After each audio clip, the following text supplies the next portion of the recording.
6 years of litigation coming to an end last week. The Justice Department agreed to hand over documents related to the botched Obama-era gun-running scandal. It was named that operation, Fast and Furious. The operation led to the murder of Border Patrol agent Brian Terry in December of 2010. Joining us tonight is Kent Terry. He is the brother of Brian Terry, and he has called for the Fast and Furious case to be reopened. He's encouraged by the Trump Justice Department's announcement that it's turning over documents withheld by former Attorney General Eric Holder. It is great to have you with us, Kent, and we appreciate you being with us. This is the frustration around this case. It has affected all of us who care about the country, the people who protect and serve the country, like your fallen brother. But to have an Attorney General like Eric Holder just basically lie and then not even correct the record for 10 months it's just appalling. You want accountability, right?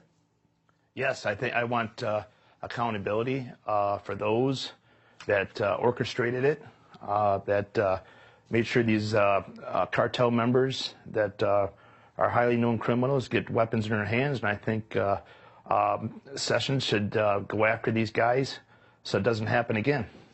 And you actually talked with Attorney General Holder. How did that conversation go? Well, first of all, I just knew everything coming out of his mouth was a complete lie to me. Just not to me, right to my mom's face. He just looked right at my mom and tried to say how sorry it was, but then we found out here he was one of the masterminds behind it. It was very upsetting, especially from coming from the justice system that we were depending on to give us answers. And no one from DOJ, ATF, no one was held accountable. There were 200 murders, that's the estimate, in Mexico as a result of the guns that were shipped under ATF Justice Department efforts into the cartels. I mean, this is just stunning. Well, even deaths as far as kids. I mean, back in January 2010, these weapons showed up at a teen's birthday party, killing 16 children.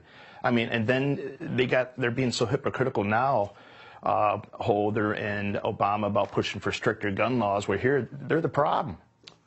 They're the problem.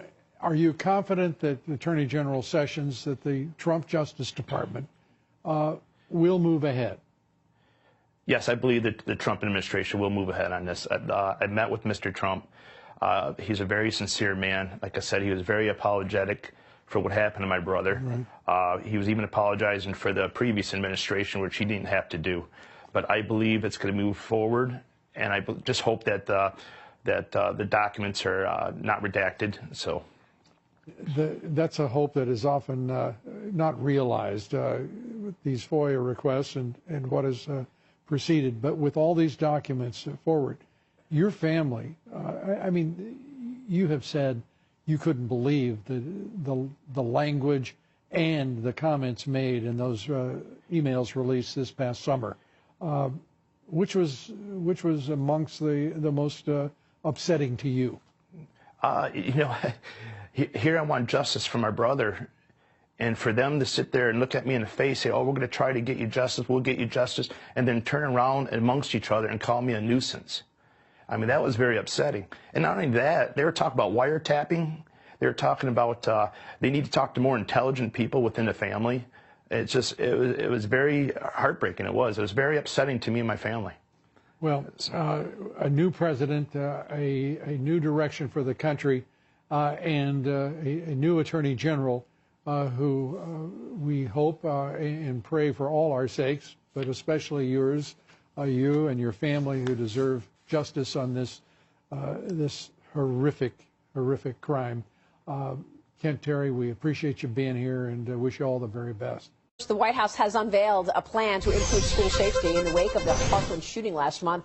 The recommendations include local law enforcement providing rigorous firearms training for specially qualified school staffers and establishing a federal commission on school safety, chaired by Education Secretary Betsy DeVos. But the proposal did not call for raising the minimum age to purchase certain firearms, which the president previously called for. I spoke with House Majority Leader Kevin McCarthy on Sunday Morning Futures. He weighed in on the legislative action Congress is taking to make schools safer.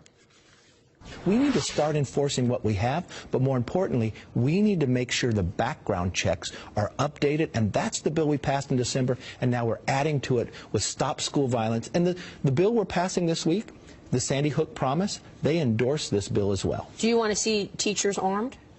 I think from a perspective, not force teachers be armed, but if somebody has a concealed carry permit and others and trained, I want to see it.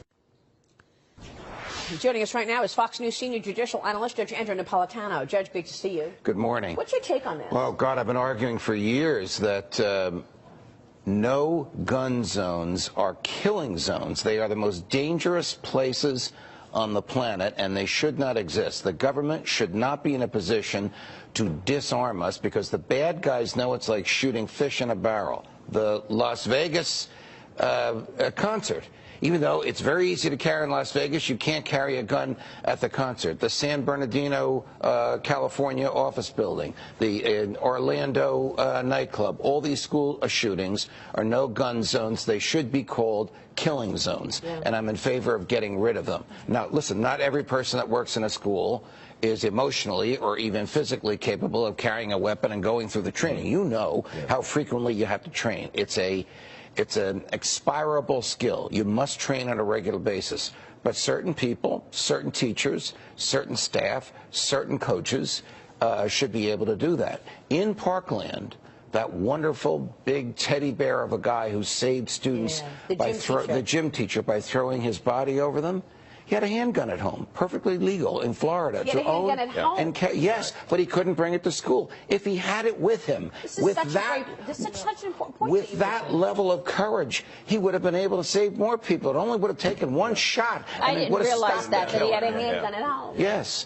So I'm 1,000% with the president on this. How can the president do it? How can the government do it? Money. By giving money to the states to train and arm certain people who are ready, willing, and able to do it. And people are losing their minds talking as if this is Trump's personal idea. The first time this has been floated. And we've been talking about this for a long time. Yes, we have. Well, He's the first president. About bump stocks. Attorney General Jeff Sessions took a step toward banning bump stocks over the weekend by submitting a notice to the Office of Management and Budget. The president proposed banning bump stocks following the shooting in Parkland. Do you predict there's going to be more proposals in terms of bump stocks? Well, I'm not crazy about the president using his executive authority to ban things. I think this should be done, if at all, by Congress. However, the law, this is nothing that President Trump did.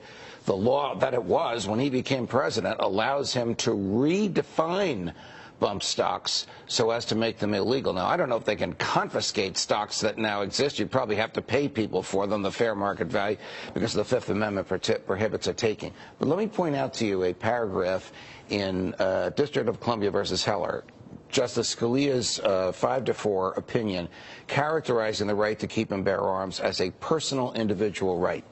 When he talks about what kind of arms can you own, answer, arms of the same level of sophistication as the bad guys and as the government. How did we win the revolution? Because we had better long guns than the Brits did. So if the government has automatic weapons, should certain Americans be able to have them as well? That's the answer. That's a hard one. I know. That's why I'm suggesting Congress should debate that. It shouldn't be an executive or a bureaucratic decision. So, Judge, what a lot of conservatives are worried about with this whole bump stock proposed ban is that gun control advocates are never satisfied. So today it's this, tomorrow they're going to want to ban semi-automatic weapons, and before you know it, we're all left with muskets.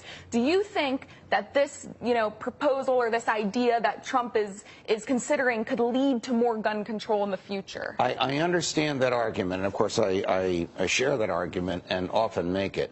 There are so few bump stocks in the country, as far as we can tell.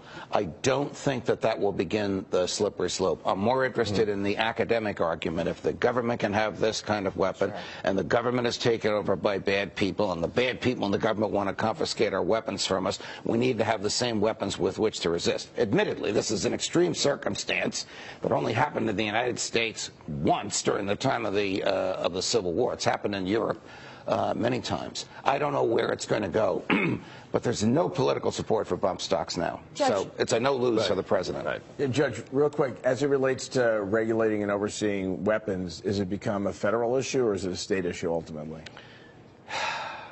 Right now, Mitch, it's both. So right now, the federal government sets a bottom line and the states can increase it.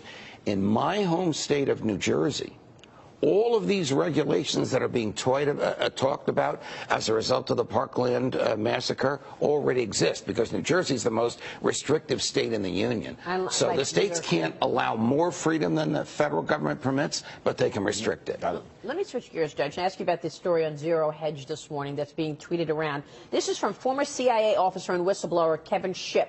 He says the reason for all the crime and treason at the FBI and the DOJ boils down to one thing: the Clinton so-called charity.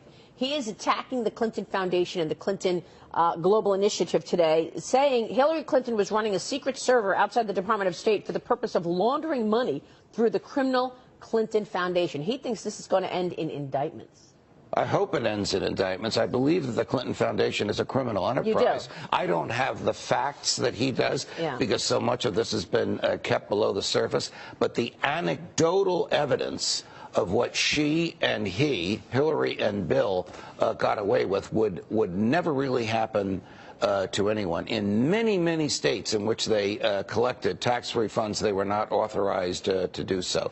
In many, many states, the level of money that they spent on themselves would not permit them to characterize this as a charity. Versus how much they gave away, you're saying. Correct, yeah, correct. Exactly. And when you're no longer a charity, then you can't receive tax refunds. I'll tell you what, aside from them getting indicted, the second worst thing that can happen to them, clawback. All those people who gave all those billions now have to pay taxes on that money. I sent you the Zero Hedge story. I'd be interested in your thoughts once you look through it. I appreciate it, and I'll look at it. Thank you so much. Pleasure, guys. See you, sir. Judge Andrew Napolitano.